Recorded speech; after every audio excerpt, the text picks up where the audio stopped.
Chers amis, chers frères et sœurs dans le Seigneur, bonsoir ou bonjour, tout dépend à quel endroit on se trouve en ce moment-là. C'est pour moi un grand plaisir de nous retrouver dans cet espace, dans notre émission Je médite de Maranatha Télévision. Et c'est pour moi toujours un plaisir et une grande joie de partager la parole de Dieu, cette parole qui nous fait beaucoup de bien. Et je voudrais remercier ceux-là qui mettent 10 minutes, 5 minutes, 15 minutes à côté pour que nous puissions ensemble et partager ce temps aussi précieux de la parole de Dieu.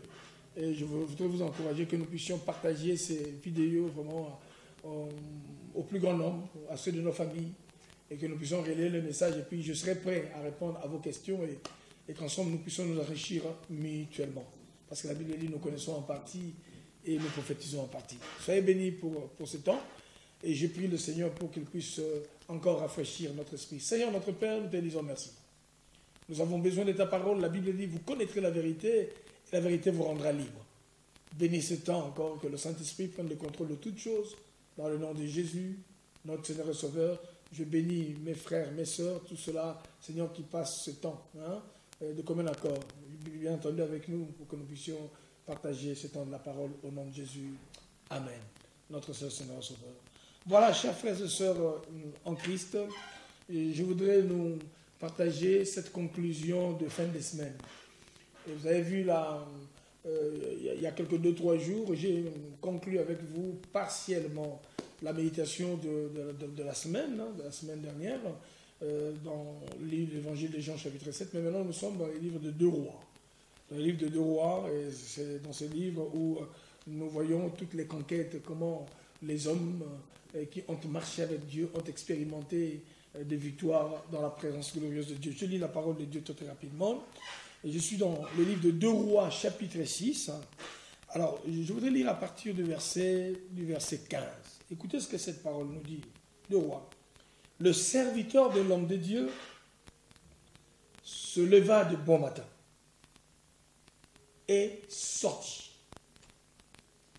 Et voici une troupe entourait la ville, avec des chevaux et des chars. Et le serviteur dit à l'homme de Dieu, « Ah, mon Seigneur, comment ferons-nous » Il répondit, « Ne crains point, car ceux qui sont avec nous sont en plus grand nombre que ceux qui sont avec eux. » Alléluia. Élisée pria et dit, « L'Éternel ouvre ses yeux et qu'il voie. » Et l'Éternel ouvrit les yeux du serviteur qui vit la montagne pleine de chevaux et des chars de feu autour d'Élysée. Les Syriens descendirent vers Élysée. Il adressa alors cette prière à l'Éternel. Daigne frapper d'aveuglement cette nation. Et l'Éternel les frappa d'aveuglement selon la parole d'Élysée. Et Élysée leur dit, ce n'est pas ici le chemin, et ce n'est pas ici la ville, suivez-moi. Je vous conduirai vers l'homme que vous cherchez, et il les conduisit à Samarie. Lorsqu'ils furent entrés dans Samarie, Élysée dit, Éternel, ouvre leurs yeux de ces gens pour qu'ils voient. Et l'Éternel ouvrit leurs yeux, et ils virent qu'ils étaient au milieu de Samarie. Le roi d'Israël, en les voyant, dit à Élysée, frapperai-je, mon père? Tu ne frapperas point, répondit Élysée. Est-ce que tu frappes ce que tu fais prisonnier avec ton épée, avec ton arc? Donne-leur du pain et de l'eau, afin qu'ils mangent et boivent, et qu'ils s'en aillent ensuite vers leur maître. Le roi d'Israël leur fit servir un grand repas, et ils mangèrent et burent. Puis il les renvoya, et ils s'en allèrent vers leur maître, et les troupes des Syriens ne revinrent plus sur le territoire d'Israël. Dieu soit béni pour sa parole. Chers frères et sœurs, je voudrais nous partager cette belle parole de ce soir ou de ce matin, ça dépend où on se retrouve. Et vous voyez l'histoire, la Bible nous dit ceci, le serviteur de l'homme de Dieu se leva de bon matin et sortit. Le premier principe que je voudrais établir ici, bien aimé, on ne peut pas servir Dieu si on n'a pas servi un homme.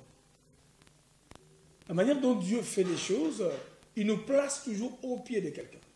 Nous apprenons au pied de quelqu'un. Non, nous comprenons que, bien aimé, celui qu'on appelle Josué. Josué, bien aimé, la Bible dit, Josué, fils de Nun, serviteur de Moïse. Josué, fils de Nun, servait d'abord Moïse. Ah, ça c'est hyper important. Je voudrais que, bien aimé, nous puissions apprendre le disciple-là, que nous puissions découvrir Dieu auprès des personnes, bien aimées, mandatées par lui, bien entendu.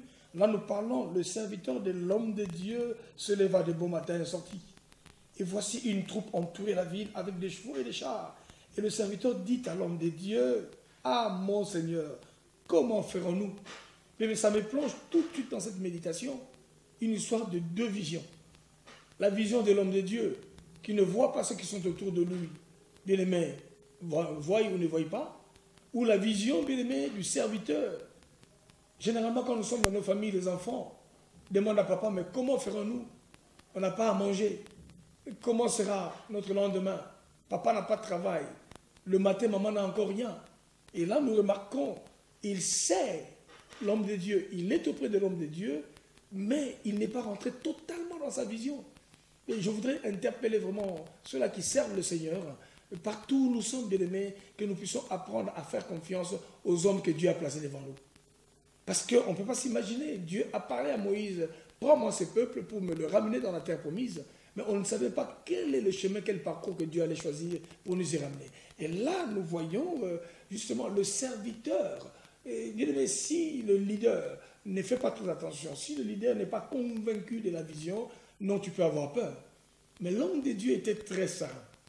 Celui qui portait la vision était très saint. Je voudrais dire à tous ceux qui sont porteurs d'une vision, à tous ceux qui sont porteurs d'un message, à tous ceux-là à qui Dieu a donné un message très fort, de rester attaché à ce message. Parce que la Bible dit que celui qui a fait la promesse est encore vivant. Vous voyez deux catégories de personnes, le leader et le sous-leader, celui qui travaille autour de lui.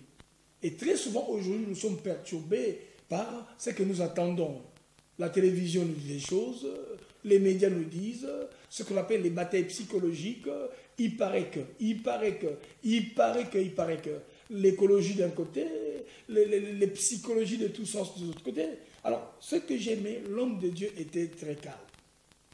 Le premier signe d'un homme qui a la foi, c'est le fait d'être calme. Restez calme, mon frère. L'homme de Dieu a prié pour dire, Seigneur, ouvre-lui les yeux. Ah, j'aime beaucoup cette partie. Je prie vraiment que nos yeux de l'esprit s'ouvrent, au-delà des yeux humains que nous avons.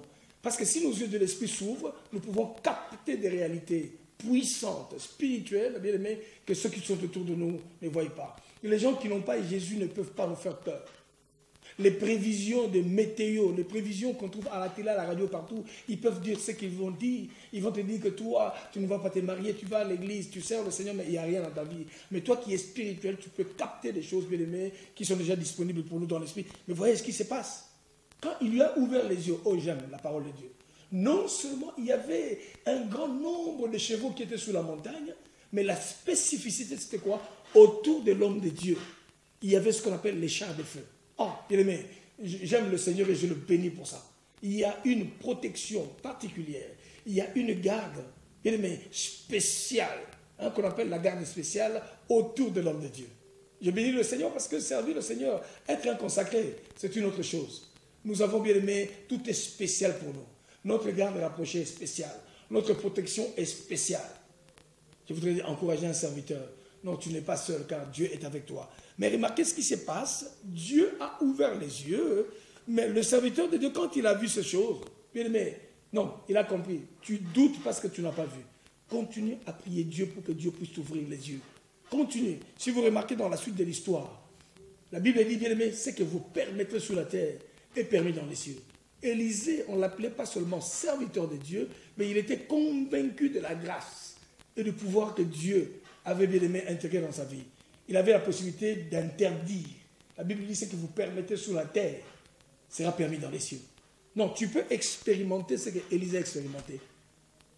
Les ennemis sont arrivés. Dieu, bien aimé, va faire que dans sa volonté permissive, les combats soient là. Tes ennemis viennent jusque bien aimé dans ta ville. Mais la seule chose, c'est que quand ils s'en vont devant une personne qui a une alliance avec Dieu, Élisée a fait une prière. Bien aimé, la puissance d'aveuglement les a frappés. Non, je dis à quelqu'un, bien aimé, tes ennemis peuvent s'amuser à venir. La Bible dit, ils t'imposeront la guerre, mais ce n'est pas pour autant qu'ils vont te vaincre. Vous voyez la suite de cette histoire, c'est Élisée, bien-aimé, qui a donné une direction à ses ennemis qui se retrouvent dans Samarie. C'est que j'aime la manière dont c'était fini. Prie vraiment, bien-aimé, pour que tes ennemis ne meurent pas. Élisée avait la possibilité de voir leur mort. Mais il a dit au roi, ne les tue pas. Ma prière, c'est que, bien-aimé, ceux qui te contestent, ceux-là qui te combattent, ceux-là qui ne croient pas en toi, ne meurent pas. C'est ça la prière d'Élisée. Mais la Bible dit la fin de cette histoire. Bien-aimé, quand Élisée a fait du bien à ces gens-là, c'est seulement pour démontrer la puissance du Dieu glorieux qu'il sert. La Bible dit, cette armée des Syriens, bien-aimé, n'est plus jamais revenue dans les territoires d'Israël. Ma prière, bien-aimé, c'est pour toi. Quand ils auront vu la puissance du Dieu, la nuit, ils viennent t'embêter. Ceux-là qui venaient t'embêter, dans cette année 2016, comme Moïse disait au peuple d'Israël, cette armée de Pharaon-là, cette armée, bien-aimée, des imposteurs, cette armée, bien-aimée, des démons et des sorciers, qui ont pris l'habitude de venir perturber ta maison. Je dis à quelqu'un, tu ne le verras plus jamais. Si tu crois à cette parole, déclare-le avec moi, parce que nous avons la foi en Christ. Dieu a pris en charge notre situation. En tout cas, sois béni. Je te communique la foi d'Élisée. Ah, je crois que Géasi, quand il a vu, sa foi a changé aussi. Non, si tu ne crois pas, crois au moins à la foi de ton pasteur. Crois à la foi de ton leader. Crois à la foi de ton père. Crois à la foi de ta mère qui te dit, on n'a pas d'argent le matin, mais le soir on mangera. Donc je dis à quelqu'un, même si lundi tu n'as pas, la semaine ne finira pas, tu rentreras en possession de ta provision. Que le Seigneur te bénisse. Peu importe la manière dont l'année 2016 commence. Le livre d'Habakkuk commence par des soucis, par des plaintes. Mais j'aime le livre d'Habakkuk, comment ça finit.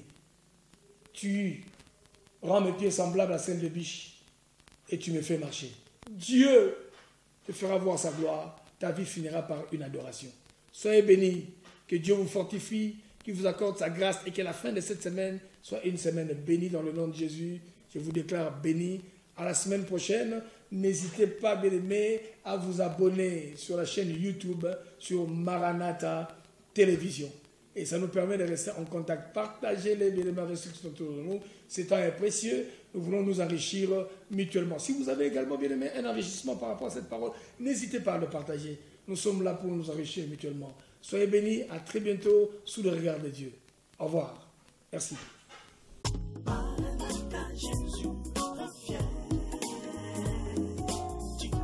Mwana na moto, jizali pembeni.